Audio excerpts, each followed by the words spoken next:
ఈ నెల 13 నుంచి తెలంగాణ సీఎం రేవంత్ రెడ్డి విదేశాల్లో పర్యటించనున్నారు. 13న ఆస్ట్రేలియా వెళ్లనున్న ఆయన అక్కడ క్వీన్స్లాండ్ స్పోర్ట్స్ యూనివర్సిటీని సందర్శిస్తారు.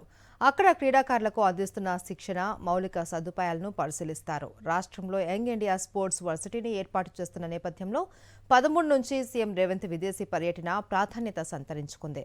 15న సీఎం రాష్ట్రానికి తిరిగి రానున్నారు. మళ్లీ ఈ నెల 19 నుంచి 21 వరకు సింగపూర్లో పర్యటించనున్నారు.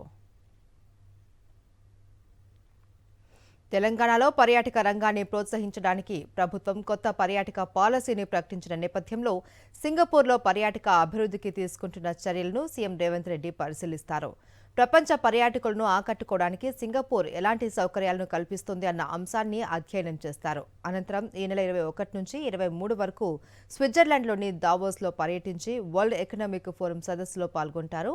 రాష్ట్రంలో పరిశ్రమల ఏర్పాటుకు పెట్టుబడులను ఆకర్షించడంతో పాటు ప్రముఖ కంపెనీలతో ఒప్పందాలు చేసుకుంటారు.